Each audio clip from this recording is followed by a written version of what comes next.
What's up, guys? Welcome back to Max Building Your Builds. So today it's going to be more of a DIY type situation. Behind me I've got my pool, or what was once my pool. So what we're going to do, we've got to get some water out of the bottom of it because it's getting ready to be replaced. Of course, the submersible pump I had got burned up due to a friend of mine, not going to mention names, and we had to go buy another one. So it's going to be a review of a Harbor Freight, go figure, submersible pump. We're going to check it out, see what kind of a job it does, give you a couple tips along the way. So as you can see, guys, I have a cesspool of water that is developing in what was once former my pool. They're supposed to be coming in the next week to get this thing replaced. Got all the wood and stuff taken off for the contractor to come in, replace the pool. Problem is, we have had tons of rain this past couple of weeks, and I've got to get that water out of there, so whenever he's ready to come in and replace his pool, it's ready for him. So we are going to get the Harbor Freight submersible pump, get it in there, see how fast it can get it out. I guess you'd call this a review on the pump. So let's check out the pump, and then after we check out the pump, I'll show you another little step you got to take to make sure you get that pump so you don't burn it up.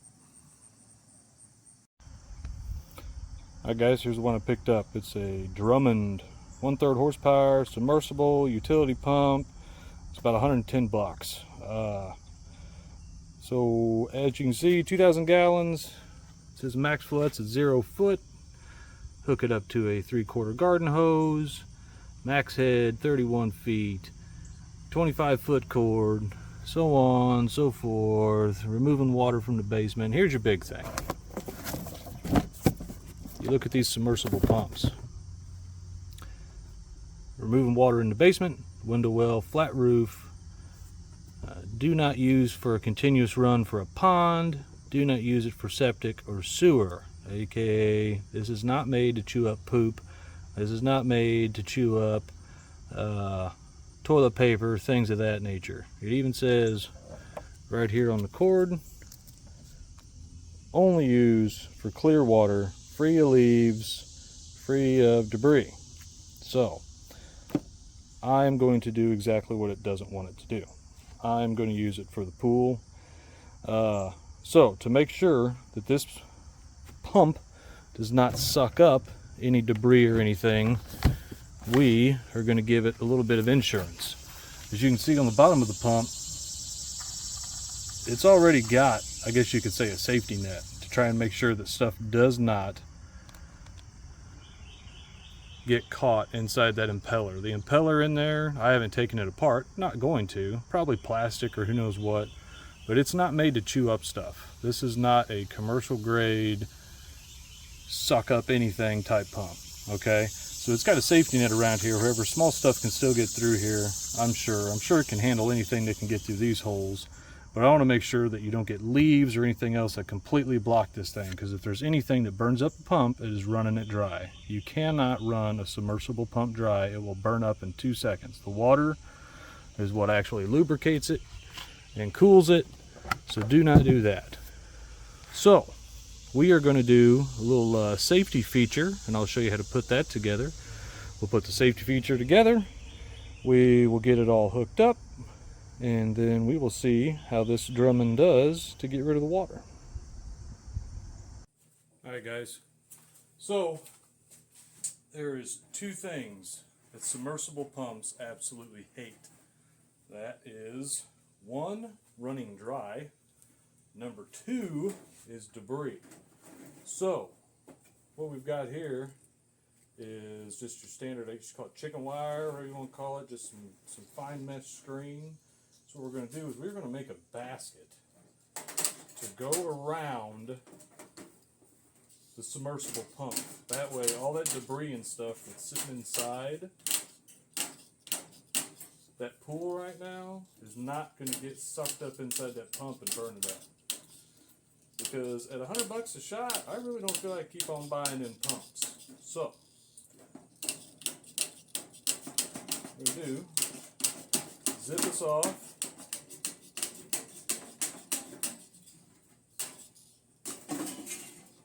piece of this.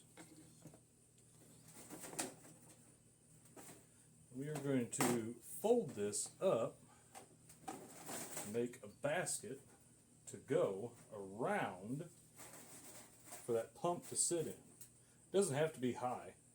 You just want to make sure that whenever that pump's running, you got to remember water is going to be flowing, and all those little leaves and stuff are going to want to make their way there, and it's going to eventually get caught in that pump.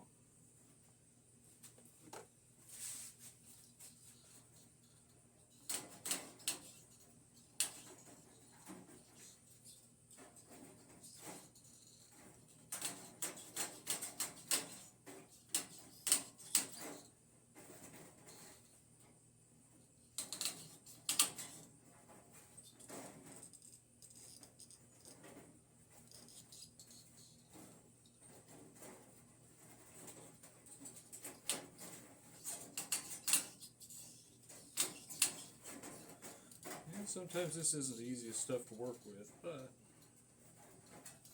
just keep after it. You'll get it. That looks about right. Like I said, all you're wanting to do is just create a little bit of a void to where nothing's going to come towards that pump. Easy as that. Fold your sides. You guys are getting the concept, right? Of course, we all know what we're going to use to hold that together.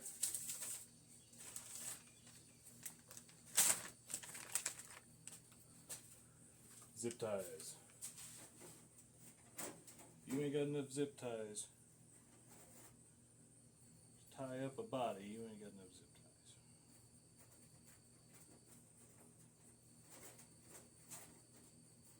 This doesn't have to be pretty. All you're doing is just wanting to hold it together just enough.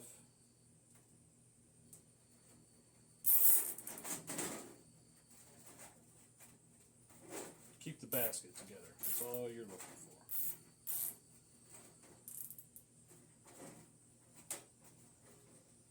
Let's stick one there.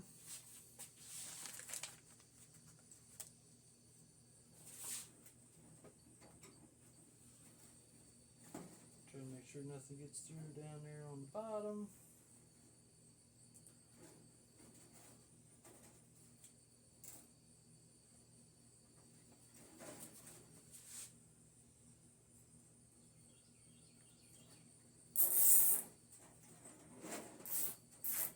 You know, maybe one day I'll get that fab table cleaned off there. Probably not. But, as you can see, a couple zip ties. You're just making a basket to where leaves and stuff can't go and block that pump. If you're going to block that pump, it's either going to run dry on water, or it's going to try and chew up that debris, which the impeller inside there is not made to do. And then now you burn up a $100 pump and you have to go back to Harbor Freight and buy another one. So, alright, we're going to finish up the other four corners, get this thing in the water.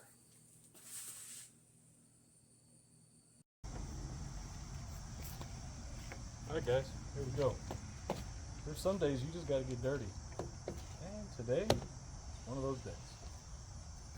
So, we've got our pump, we've got our basket.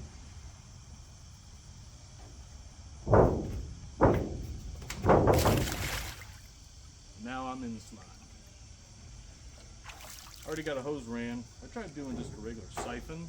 The siphon was not doing the job because of all the lift that I was trying to accomplish with the siphon. Get your garden hose attached.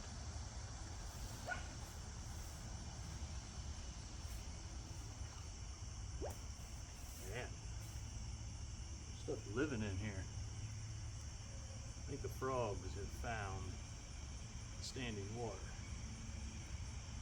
So, make sure you get your garden hose attached. Get your insurance. Try and find the lowest spot. I'm pretty sure this is about the lowest spot right over here. It's just me. But you can see all these leaves and stuff sitting around here. all the little bitty ones are going to get through there. That's all right. We got our insurance. Going to make sure that none of these big debris is going to come over and get a hold of us. So let's get this thing fired up and see how she does.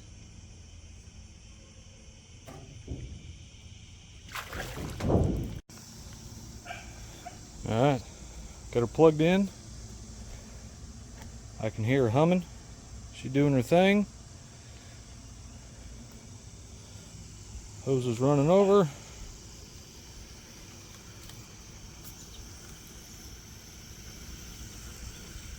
Tell you what, that's pretty good flow. That's pretty good flow. It's I think it's like a 25-foot garden hose. It's a real short one I keep around just for small jobs like this. But we are going to let this baby run for a while. And you can see there's a lot of water and there's a lot of debris and stuff. That's why you want to make sure, if you're doing a job like this, you want to make sure to give yourself that little bit of insurance. Make sure all that stuff stays away from it. I'm going to let this run for a while, about a half hour or so. Try and see how fast this pump's going to get it out of there. And hopefully, one day, the cesspool will be gone. And the new pool will be here for the family. So I'm going to let this run about a half hour. Not going to bore you with a time lapse or anything. We'll just use some movie magic. We'll see how it does. Alright guys, it's been about 40 minutes. Hopefully you can tell on the video, water has dropped drastically. It has dropped drastically. I'll move over there towards the pump and that so you can see how that basket really saves your butt for not burning up your pump. But as you can see, all the water's going down, especially on this side. Look at that, we can almost see it. Oh, there's Mr. Frog. I told you, things are living in there. I heard them. Alright, so there you go. That pump is doing a fabulous job. It is almost completely dry over on this side. And that pump is just humming away over on this side. I'll take you over, get you a shot on that screen, let you see how that's going to save your butt so you don't burn it up. You can see all those leaves and everything, all that would be hitting the pump right now and it'd be blocking those little holes. And the more holes you block, the less water it takes in. The less water it takes in, the more it's likely it is to burn up. So I think about another 20, maybe 30 minutes and all this water is going to be gone. Then whatever's left on the very bottom should dry up pretty quick. So there you go, the Drummond 1/3 horsepower, hooked to a garden hose. 40 minutes, you saw how much water was in here. There's quite a bit. Now all them frogs, they gotta find somewhere else to go. Dude, you gotta go. You gotta go.